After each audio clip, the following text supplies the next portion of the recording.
Hi, I'm Dave, founder of Halloween Year Round, and today I'm talking about the new version of The Crow. That's right, the remake, not really a remake, more just a different adaptation of the graphic novel, which kind of has incurred the hatred of the internet, and I will be honest, full disclosure, I was part of it.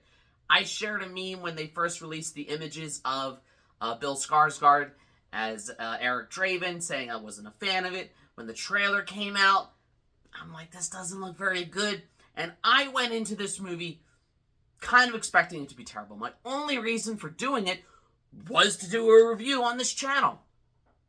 What I found, though, was not only did I not find it terrible, I actually kind of liked it. Hear me out. Hear me out. Hear me out, all right? Let's have an honest discussion about the new Crow movie. People of you loved. I'll never be alone. Two things.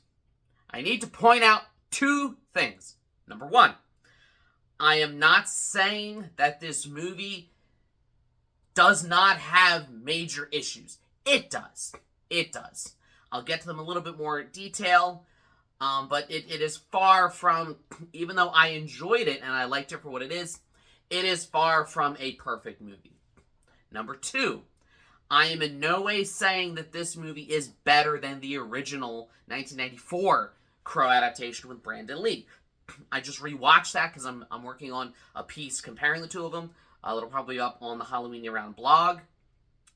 So keep that in mind, that the original, I think, still is a better movie, but I'm here to talk about the new one. So, let's talk about what I liked, let's talk about what I didn't like. What I liked. This one spends a lot more time with Eric and Shelley, kind of developing them as a couple. Sure, there's logical fallacies, like they just casually escape the rehab that they're in, and Eric knew all along how to get out, but he never bothered till now. Okay, that was dumb. That was dumb, admittedly so. But I really like the two of them and their chemistry, and I like that it takes its time building their relationship in the beginning. It shows them meeting, it shows them falling in love, it shows them just being a couple together, because it makes the events later in the movie have more meaning and impact because we saw them together rather than just seeing it happen from the opening scene. I really like Bill Skarsgård here. I think he's relatable. He's not like this badass, dark, gothic superhero immediately. It takes him time to kind of ease into being the Crow. He makes mistakes. He doesn't know what he's doing for a lot of it. He keeps getting sent back to that weird in-between place, like in Little Nicky, where he keeps getting sent back to hell because he keeps accidentally dying. So, I like the way that I think this Eric is a relatable protagonist. I like his chemistry with Shelley, played by, I think it's pronounced FKA Twig. She's like a musician. I don't, if it's meant to be pronounced phonetically, I apologize.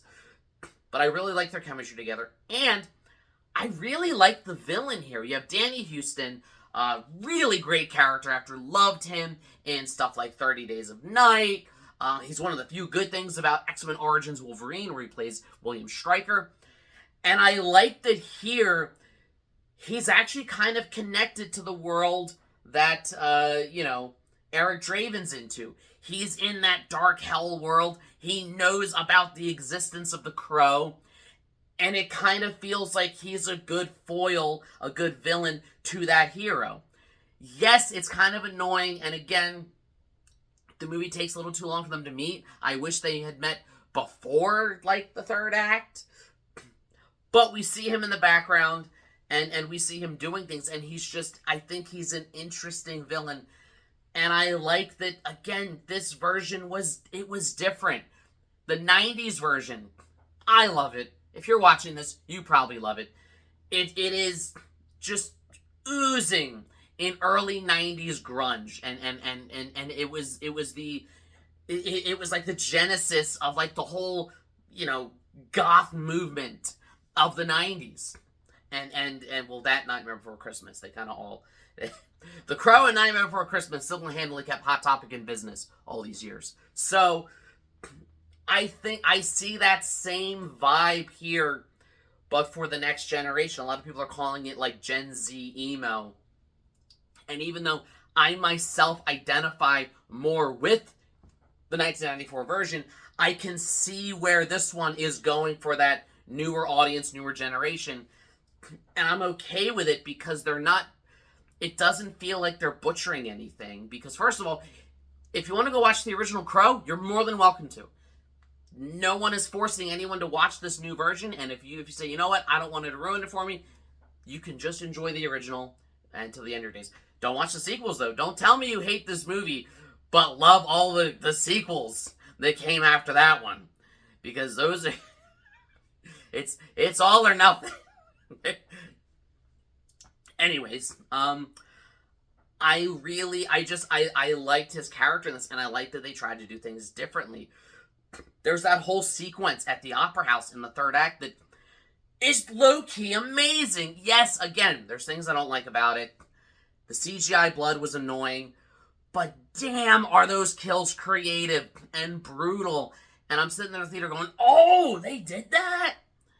So I like that this version was trying to tell a similar story, but it goes off on its own. And I just feel like that's what you're supposed to do with a remake.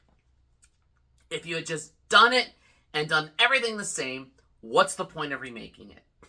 Now, if you are in the camp of, well, then that means don't remake anything at all and there's no point to. Fair enough. Fair enough.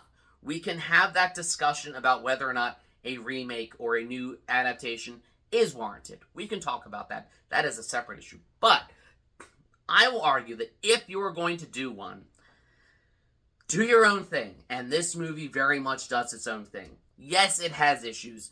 Yes, its pacing is weird. Yes, the CGI doesn't look great. Yes, there's some kind of dumb logical decisions that you kind of just have to go with and just be like, you know what, I'm along for this ride. But for me, it was just a fun, entertaining, brutal fantasy horror action movie with a really, really kick-ass final sequence. Again, I cannot stress enough how much I love that whole fight scene at the end.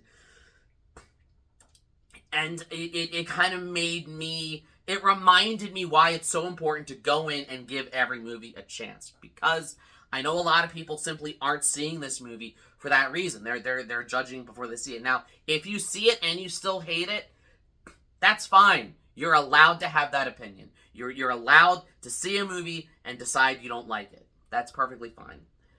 But if you haven't seen it, don't tell me it's terrible. Tell me it looks terrible to you because you haven't actually seen it.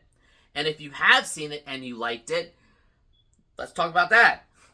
So let me know in the comments. I'm sure I will get a lot of people coming at me or disagreeing with me.